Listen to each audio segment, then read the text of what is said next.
Welcome to Joy Recovery Radio. This is an educational podcast about betrayal trauma, deceptive sexuality, and the integrity work required when a relationship has been harmed by hidden sexual behavior. You might be here because you're trying to understand what happened in your relationship, or you might be here because you're trying to figure out what comes next. Either way, there's a place for you in this conversation. We talk about betrayal and recovery in a way that honors both what was lost and what might be rebuilt. You're invited to listen slowly, take what resonates, and leave the rest. Let's begin.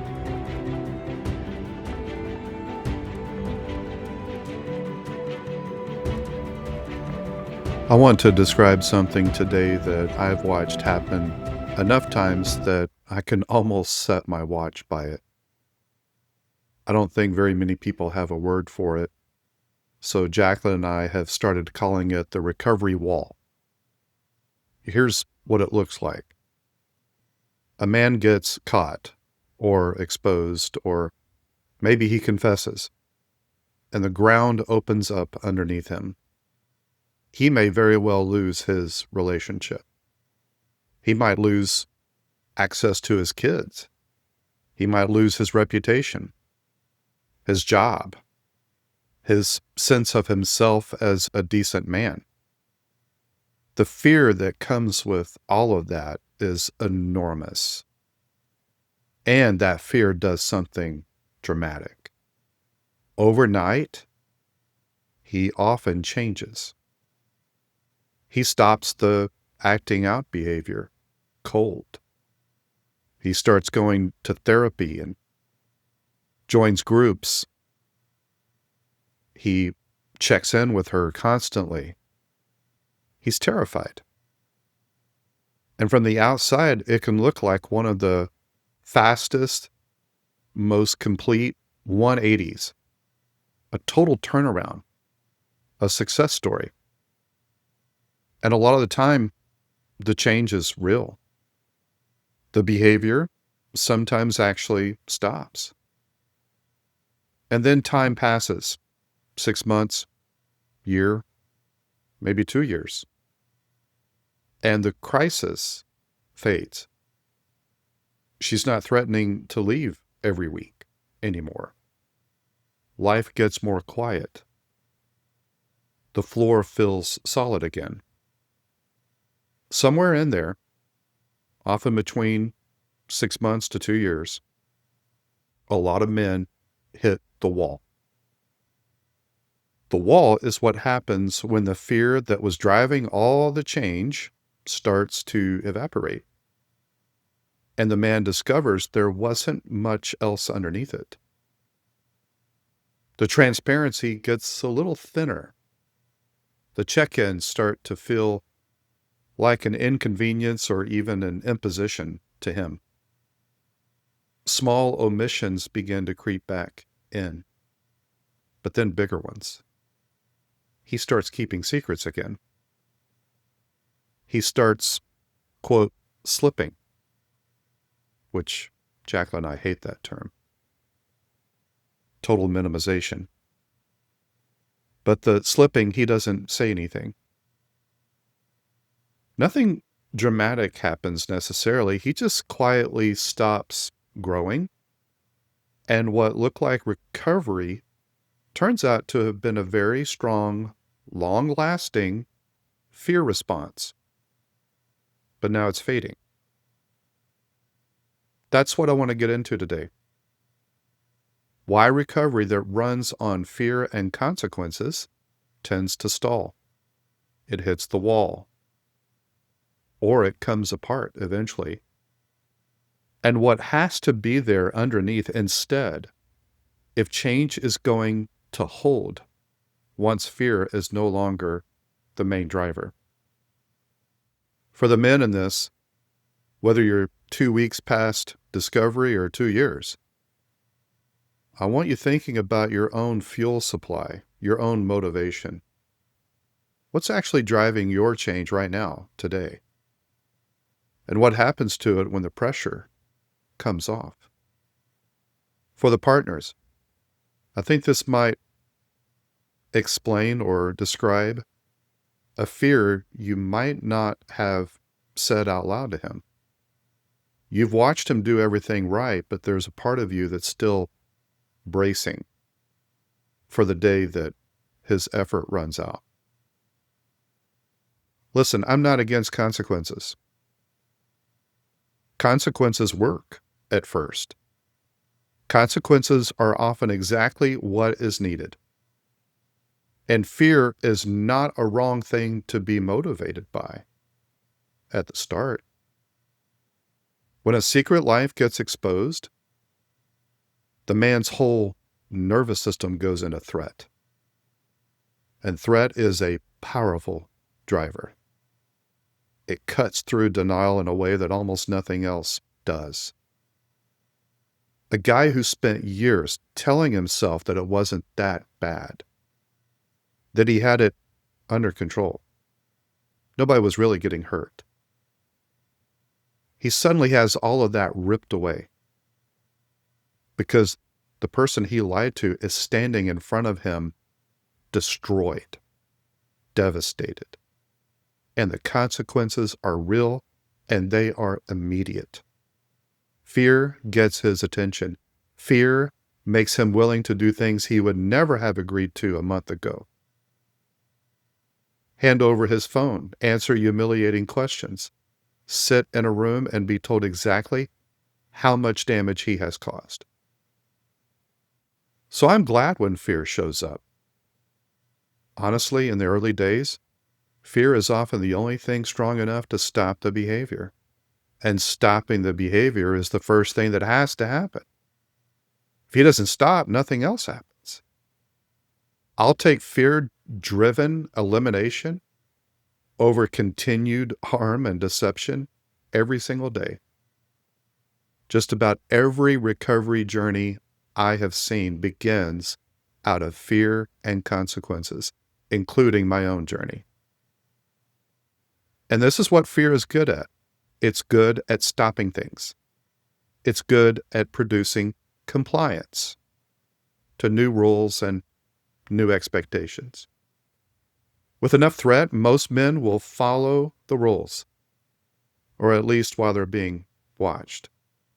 Fear is fast, it's strong, and for a while, it is very convincing to everyone, including the man himself. That convincing quality is worth scrutinizing because the fear doesn't only fool him, it fools most observers, including sometimes the partner. She sees the dramatic change and she might let herself begin to hope. The therapist sees his compliance and his effort and calls it progress. Family members who were furious start saying, well, look how hard he's trying. Maybe you should give him a chance. Everyone relaxes a little bit.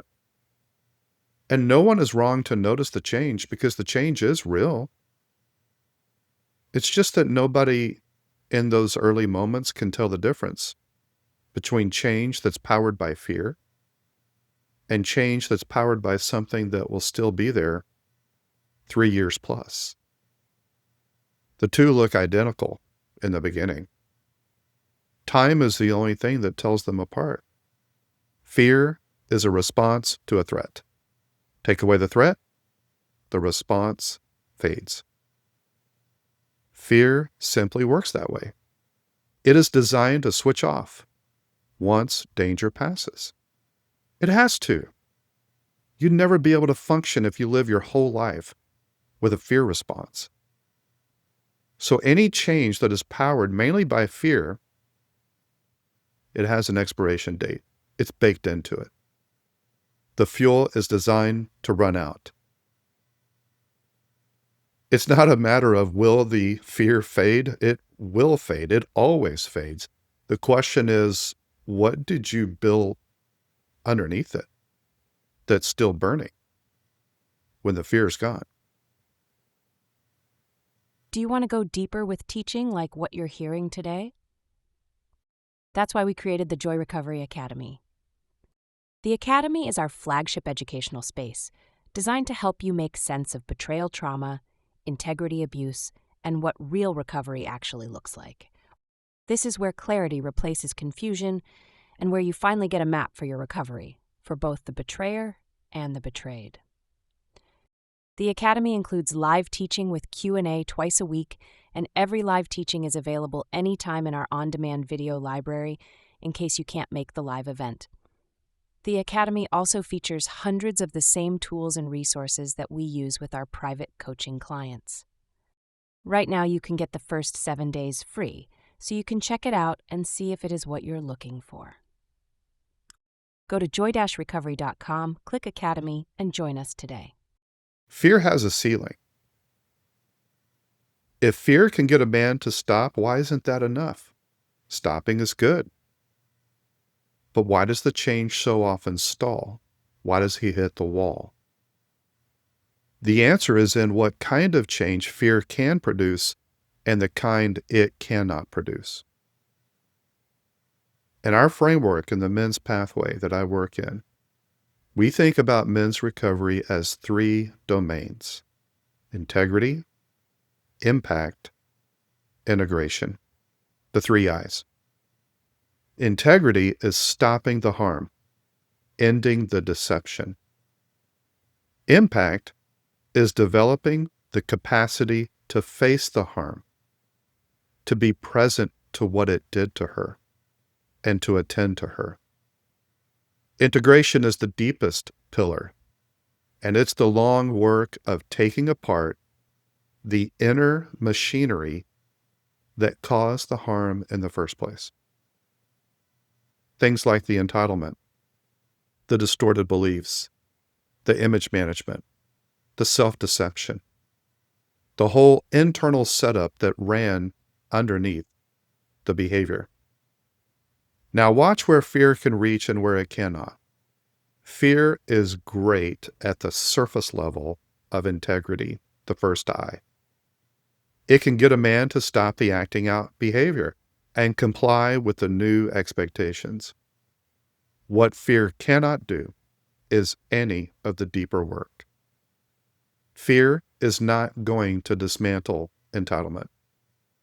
You can be terrified and still believe underneath that you were owed something, that the rules are unfair, while I comply to them, and that you're being punished too harshly. Fear doesn't touch those beliefs. It sits on top of them, and it keeps them quiet for a while. There's a part in the Manwala model about the entitlement engine, the belief system that rationalized the whole secret basement and told the man that he had a right to the basement, regardless of who got hurt. That engine is the actual source of the whole operation. And here's the part that is critical to understand. Fear does not turn that engine off. It may take your foot off the gas while someone's watching, but the engine is still there and is still running. It's on idle, waiting for the pressure to drop. This is why I get uneasy when a man's recovery looks too clean, too fast. And when I ask him why he's doing it, every answer points back to a consequence. Well, I don't want to lose her. I can't lose the kids. I can't go through that again. Those are real. I understand them. I've been there. But notice something. Every one of those motivations is about avoiding a consequence for him. None of those motivations is about the harm itself or about the man he wants to be. That is fear-driven motivation. And fear-driven motivation can only produce fear-shaped change. Compliance doesn't last. So the limit, the ceiling on fear, has nothing to do with fear being bad. It's that fear can only ever rent a stopped behavior. It can't buy you a changed man. Well, let's discuss what the wall actually looks like when a man hits it, because it doesn't always look like relapse. That's the obvious version. But there's more subtle versions of the wall, and they're the ones that fool everybody. The first version of the wall is what I call the plateau. He stopped acting out, he learned recovery language, he does the appropriate things, but then he just stops moving. There's no more growth. Behaviorally, he's sober. Internally, he is unchanged. If you asked him, he'd say that he's recovered. And he would point to the fact that he hasn't acted out in so many months or years. But nothing underneath has been taken apart. He is a man who stopped doing the acting out behavior while remaining on the inside the same man who did it. And that can hold for a time. And it looks stable. What it is, though, is a well-managed pause, with the same man still living underneath it. The second version of the wall is the slow reversal. And this one tracks the fear directly. While she's watching closely, and the consequence feels near. Transparency is total. But as she settles, as trust seems to slowly return, as her monitoring relaxes, the transparency quietly starts to shrink. First, it's a small thing that he doesn't mention to her. Because why upset her over something so trivial? But then it's a slightly bigger thing. The honesty was never a value that he held. It was a fear response to being watched. And as the watching fades, so does the transparency. He may not even experience it as lying. In his own mind, he's just not making a big deal out of things anymore. That's what I mean by the reversal. And it usually starts small enough that everybody misses it. The third version of the wall is the one that I find hardest to watch because it turns the harm back on the victim, the partner. As his fear drains out, and it always will, what was underneath it starts to surface. And often what was underneath it was not just compliance, there was resentment. He starts to feel like he's done enough.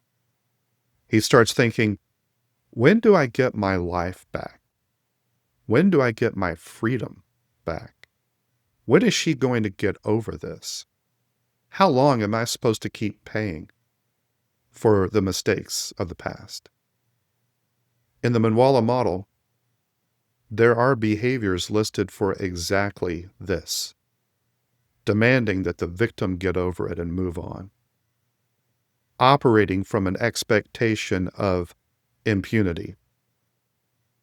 What you're seeing there is the entitlement coming back up through the floor now that the fear isn't holding it down. And it frequently arrives disguised to him as fairness. Listen, I've done the work. I've earned some grace and forgiveness. It's not fair that I'm still on trial. That is the entitlement engine. It was idling this whole time. But now, as fear subsides, it's revving back up as soon as the pressure drops. The fourth version of the wall is the plain one. The acting out behavior comes back. Once the perceived threat is low enough and the fear has subsided, and the internal belief that authorized it was never actually challenged or replaced, then the same math that always ran the secret basement runs again.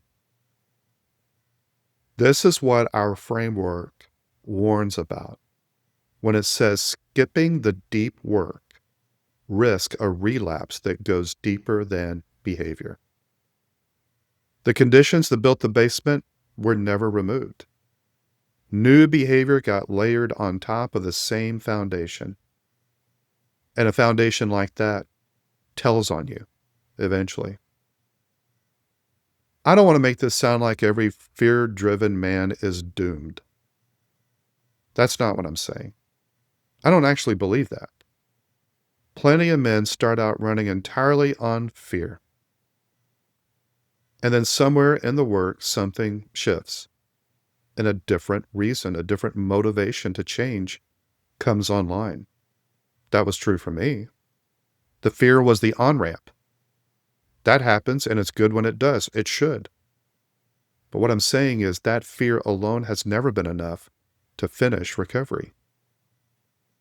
And the wall is where you find out whether anything else got built while the fear was doing the early work. So what holds? What holds when fear is gone? The pressure's off and nobody's watching. What actually keeps a man in integrity? What leads to authentic change?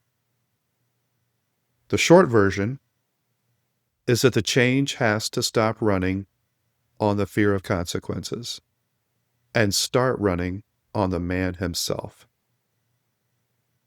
It has to move from being extrinsic to intrinsic, from external to internal. And I know that sounds a little abstract. So let me get specific about what it looks like in real life, because it's not vague at all. The first thing is that integrity has to become a value that he holds rather than a rule that he is following. And there is an extremely important difference. A rule is external. You follow it because of what happens if you don't. But a value is internal. You hold to it because of who you are, whether or not anyone would ever know. In the deepest phase of this work, one of the things we look for is exactly this shift. From following rules to actually building values. From compliance to what we call congruence. The man who stays honest is honest because dishonesty has become incompatible with the man he has decided to be. You can take the fear and the consequence away entirely. You can stop watching this man, and his honesty doesn't move because it was never attached to the fear or the consequence. There's one more marker that I would add. This one is less noticeable. The man whose change holds, he can tolerate consequences of his choices without protesting. Long after discovery, there are still costs to what we did. She still has hard days. Trust comes back very slowly and only through a track record of evidence that we're trustworthy, not just through the mere passage of time. A man running on fear treats those lingering consequences as unfair, as proof that he's being punished past his sentence. He's the victim. But a man who has actually changed treats consequences as the real weight of what he did. And he carries them without a running complaint about how long it's taking or how long it's been. That lack of protest in him, that willingness to let the cost just be the cost, that tells you a great deal about what is underneath that man. The third sign, and this is the one that ties the whole episode together, is that his integrity has to survive the loss of the very thing he was afraid of losing. There is one test that I trust more than almost any other test to see if the change is real. Would his integrity still be there if she left tomorrow? If the honest answer is no, if the whole thing only stands as long as the relationship might, then he built a strategy for keeping her. And strategies get abandoned when they stop working. Integrity is not a strategy. Integrity is the thing that stays after the strategy quits. A man who would still be an honest man, who would still hold the harm, and still refuse to go back to his old life, even when the marriage ended, and no one would ever know the difference. That man built something that fear was never capable of building. Let me turn to the partners. Men, keep listening. This stretch is for her, but you need to hear this. Maybe he's doing well right now, but instead of relief, you feel yourself bracing. Some part of you suspects that his change is running on the crisis out of fear. And you're silently wondering what happens to all of it when the panic is over. That is such a common fear. We see it all the time. And I'm not going to suggest that it's wrong. Sometimes it's an accurate discernment of a man who truly is just running on fear. Your gut may be picking up that the change has a fear-driven quality to it, that his change is dependent upon how closely you monitor him. I do want to offer one careful distinction. Your trauma complicates this. After what you've been through, your internal alarm runs really loud, and it can be genuinely hard to tell the difference between fear that is echoing from the past and a clear present-day discernment of what's actually in front of you right now. Both feel urgent. One of them is the old injury, firing again today. The other is the accurate perception in the present. Part of your own stabilization work is slowly learning to tell those two things apart. And you don't do that stabilization work by silencing the alarm. That's not what I'm suggesting. You do it by getting regulated enough to look calmly from a grounded place at what your fear is pointing at. Ladies, you are not responsible for being his consequence forever. If the only thing holding his recovery together is your vigilance, that is not a load you were ever meant to carry. And carrying it will keep you from your own healing. His change has to become self-driven, not fear-driven, or it really isn't his. That's his work to do. That is not your work. It cannot be your full-time job to be the threat that keeps him in recovery. Your healing does not wait for him to build what he needs to build. Your healing was never supposed to be dependent on his progress in the first place. If you find yourself easing off the vigilance because you're getting better, but you watch his effort wobble as you do, listen to me. You did not cause that by healing. You revealed it. And what gets revealed is information that you're allowed to use to make decisions about your future. For the men in this work, the fear you're running on right now, that is going to fade. That's not a maybe. I guarantee it. So the question in front of you is this. While the fear is still doing the heavy lifting for you, are you using this window of time to build something that won't need fear? Are you actually addressing the entitlement? Or is it just quietly idling underneath? Are you becoming honest for the sake of integrity? Or are you only performing honestly because someone's checking? The fear you have is scaffolding. It was never the building. Scaffolding is meant to come down. And when it does, you find out whether there's a building standing there on its own or whether the scaffolding was holding up empty air.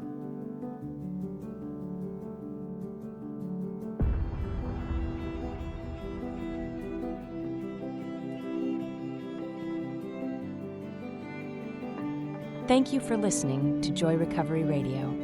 If today's episode was helpful, you can find additional educational resources and information about the Joy Recovery Academy at joy-recovery.com. Remember, joy is possible when you live in integrity.